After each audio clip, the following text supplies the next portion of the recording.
Hey, this is Ken at Capital Advantage Tutoring, also known as, well, self-acclaimed as the Series 7 Whisperer.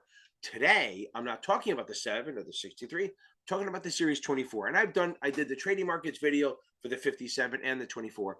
But now I'm going to talk about one that people always have a problem with and they're super worried about: net capital. Okay, the net capital, you don't have to do a lot of math, but if you make it to the end, everything on here will be what you need to know. You won't need to know pretty much anything more to get the net capital questions right on the exam. And don't worry about them. Even if you don't get it or you don't do it, it's not that big on the exam. It's not going to be the one that puts you under. So let's get into it.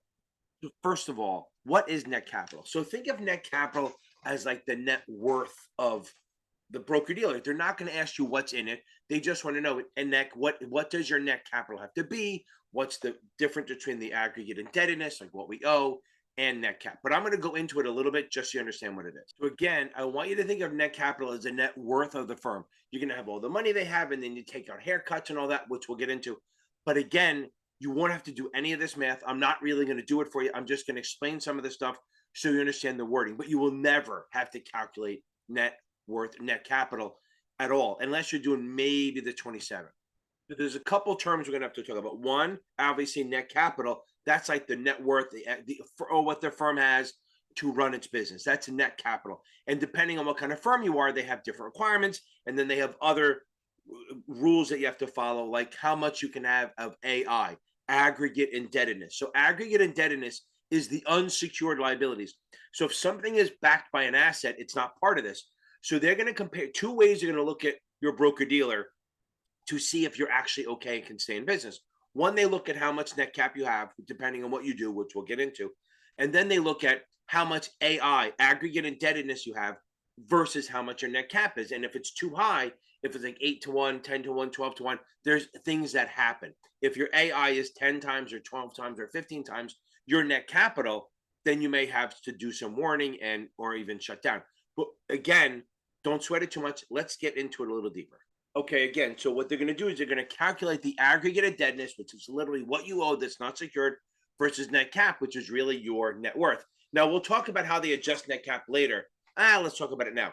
If you have net capital, it's cash, securities, but the securities have a thing called a haircut on them. Because let's say if you have $1 million in cash, right, that's your net cap. But if you have $1 million in securities, well, if you go to sell it to create cash, you might cause a drop in the market. So they create a cushion and they take what they call a 15% haircut, which is what I need, right?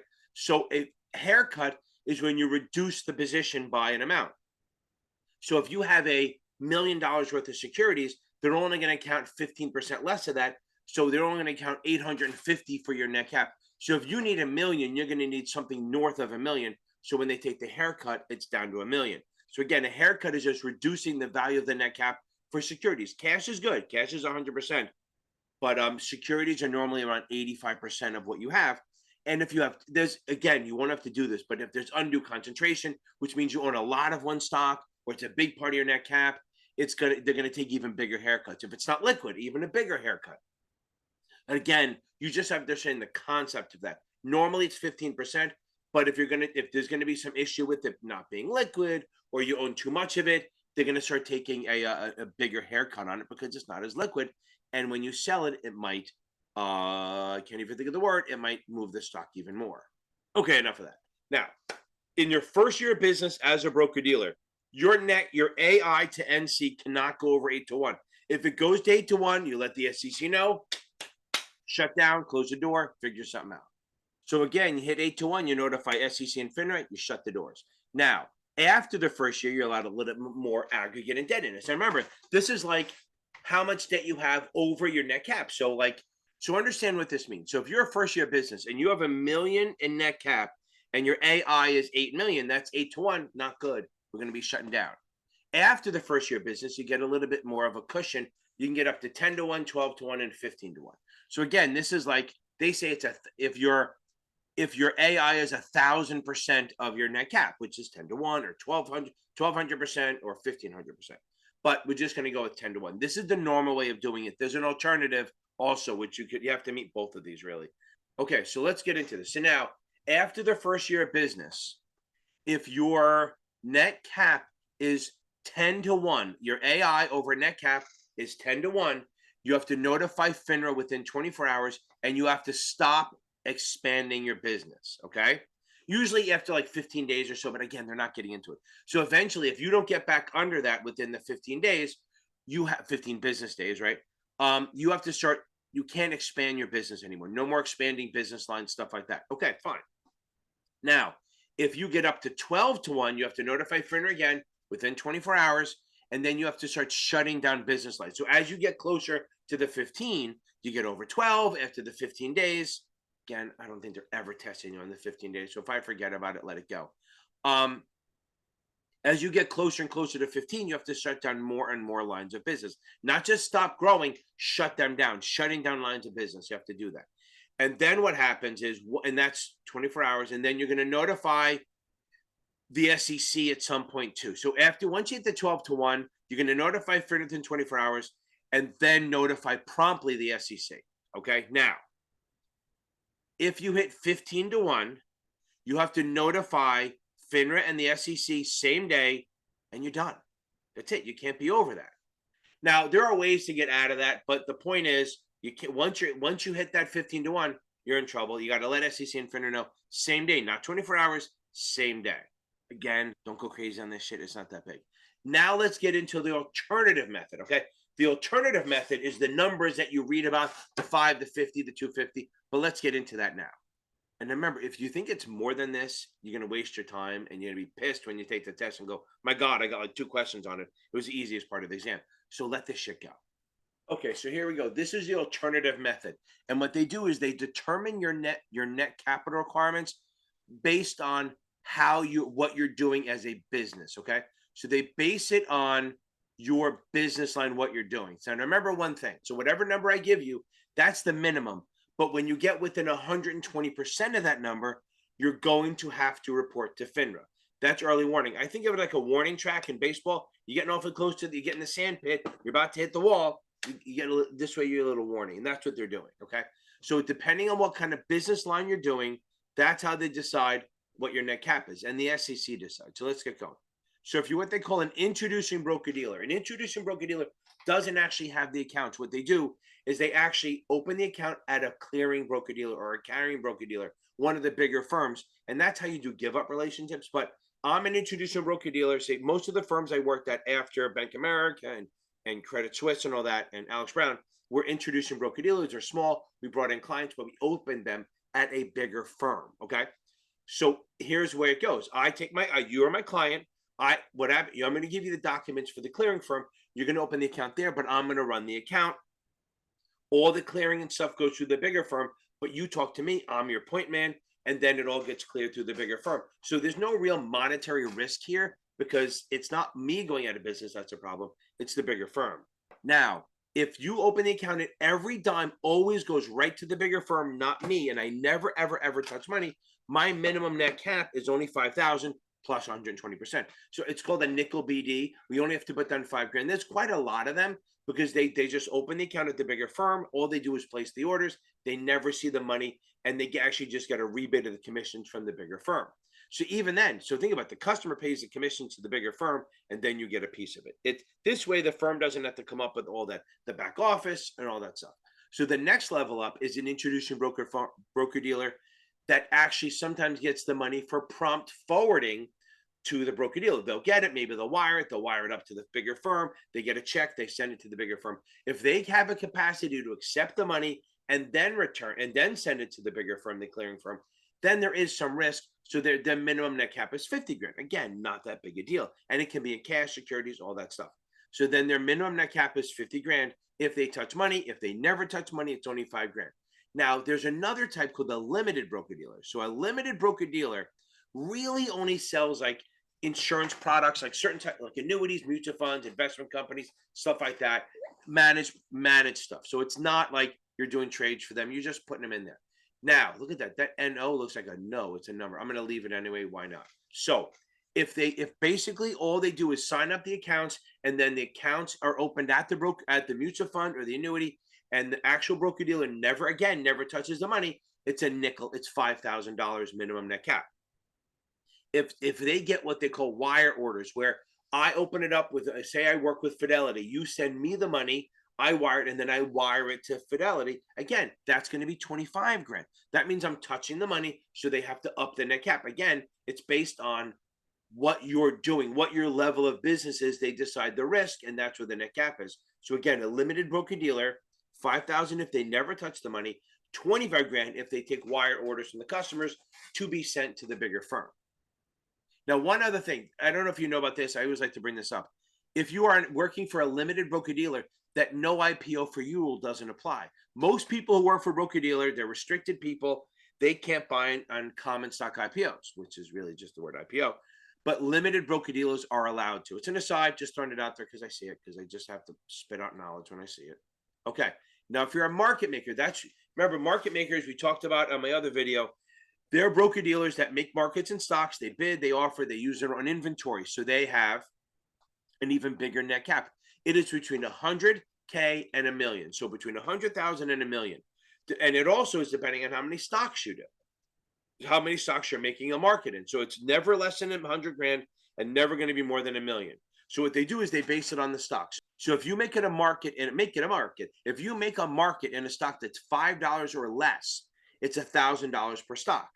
And if you make one in over 5, then it's 2,500. So I'm going to try to do math in my head and look like an idiot. But if you make a market in 10 stocks of $5 or less, that's 10 grand, 1,000 times 10, right? And then if you make it on 10 stocks that are over 5, that's 25,000. That's 10 times 25,000. So that's a total of 35,000. But that's not enough. It's got to be at least 100. But if you make a market in 1,000 stocks of $5 or more, that's 2.5 million. It would only be $1 million. So they can never have a net cap of more than $1 million requirement or less than 100. So sometimes they'll do the math on these stocks, and they'll do the math, and you'll do this and come up with 70, 80 grand, and you'll pick that, but you have to know that it can't be less than 100. So if you come up with 75, 80, 85 grand in numbers, you have to jack it up to 100 at a minimum. That's a market maker. Next one is what they call a carrying or full service broker dealer. They clear trades for themselves, for other broker dealers, stuff like that. And their minimum net cap is 250 grand. Okay. They're full service, general BD, carrying, clearing firm, whatever you want to call it, but it's not a prime broker. Okay. So they don't do it. They do it for clients. Prime broker does a lot more than this. So clearing firm, carrying firm, full service broker dealer is a minimum of 250 grand plus 120%. I always remember that's 300 grand. That's the most common one that's going to show up. Again, these are the alternatives. You can't ignore the AI to NC that we already talked about. Now, if you're a prime broker, that means you're holding the money, the accounts, you're clearing, all that stuff for like hedge funds and customers like that. You're going to be 1.5 million. Now, remember, the way a prime broker works, I'll put up the link here, is that it's like a wheelhouse. They have all the assets here, and they allow the hedge fund or the customer to execute orders with other broker dealers, and the prime broker will handle the clearing and the back office stuff for that. So that works. And now that kind of broker dealer that does the execution is $1 million. The executing broker dealer in a prime broker relationship is $1 million. Okay. So the prime broker holds the assets, holds the securities, does the margin, does all that stuff. And they let the customer use other broker dealers to execute, not always a prime broker. Now they can use a prime broker, but they're going to use other broker dealers to execute. So this way, if I want to use Dewey Cheatham and how to buy something, but I don't want them to know the other part of it, I'll use another firm to sell it or something like that. But the prime broker will be the common denominator between them, because they're the ones sending the money and receiving, sending the shares and getting the money, or sending the money and getting the shares on their behalf. But then if you're that executing broker dealer, you have to have at least $1 million net cap. And maybe what you want to do right here is take a little snapshot. This is as deep as it gets. It's not going to get deeper than this, I promise you. Okay? This net cap stuff, everyone's worried about because the books overteach it, but the test under test. And if this stuff interests you, why would it? I'm going to put the link for the actual SEC, the Rule 15C301, all this stuff as a link into my descriptions so you can have it. And then if you really want to read it, there it is. Okay, so now, it's boring. I just spent hours reading this shit to make sure I got this stuff right. Now, let's say you do fall under the net cap and you have to let the SEC, FINRA all know all that stuff. You're in violation. You have to fix it. Okay, so how do you fix it? You have to get more equity, right? So here's the thing about that. It's very hard to get people to drop cash, but it's easier to borrow the money. So like if you go under, what happened is one of the owners or someone involved in the firm will lend the money to the firm. But then you're like, wait a second, that's debt. It doesn't help me. But here's what happens. It's called subordinated debt. Any money I put in there that the owner puts in, they lend it to the company, but there's rules. A couple rules is one, they can't be paid back. Like if the firm does go under, they're paid back after all the customer money and all that other shit. So they let it be last. It has to be in there for at least a year, or it's not good net cap. And that's the thing. Anytime money goes into a firm, it must be in there for at least 12 months and a day for it to be considered good net capital. If it's not held for at least a year, okay, say it's for 9 months, well, and you use it as equity or net cap, the SEC will make you go back and redo all your focus reports. What's a focus report? A focus report is like either a quarterly or monthly snapshot of where the firm is so that the SEC and FINRA knows where you are. And again, they're not going to ask the dates on that. Just know it's monthly or quarterly.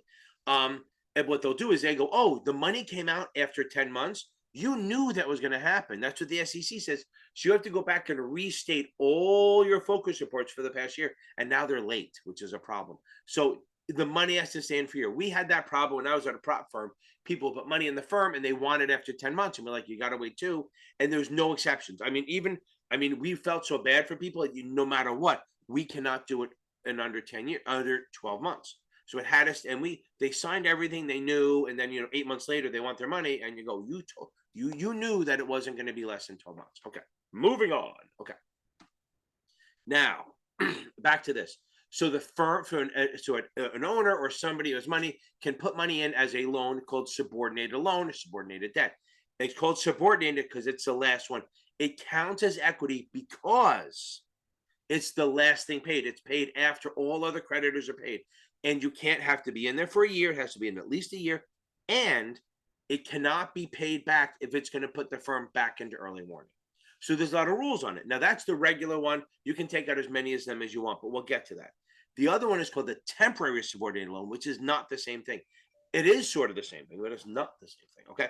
If you do a firm commitment underwriting, you are on the hook for money. So they let you do what they call a temporary subordinated loan, minimum of 45 days long, and you can only do 3 a year, okay? So a temporary subordinated loan is allowed for firm commitment underwriters, not to get you out of trouble. It's just to put some capital into the firm so that there is, so that you can do your firm commitment. Because remember, if you commit to selling a certain amount of shares, that jacks up your aggregate indebtedness, so you may be in trouble. So this comes in and offsets that. That's why they do that. Let's see what else we can talk about. So the subordinated loan, minimum a year. I think we're good with that. I love it. Let's get on to something else. Since I brought it up, I'm going to bring this up. So focus reports are these reports you have to do either monthly or quarterly. Since I brought it up, I'll finish it. If you're a carrying broker dealer or a prop trading firm trading your own money, you have to file focus reports every month. If you're like an introducing broker dealer where you don't carry your clear accounts, you do them quarterly. Okay, they're not going to make you remember the 2 versus 2A stuff like that. They're not going to go crazy on that. Now, there's more stuff in these whole financial responsibility chapters from Kaplan and SDC and all that, but I just wanted to cover the net cap stuff. The other stuff is not. Again, this is lightly tested, and that stuff isn't even as tested. So this is the part that people get confused on. They worry about. You can read the rest of the stuff in the chapters. I just thought this would help, giving you an idea of what to expect for the net cap stuff.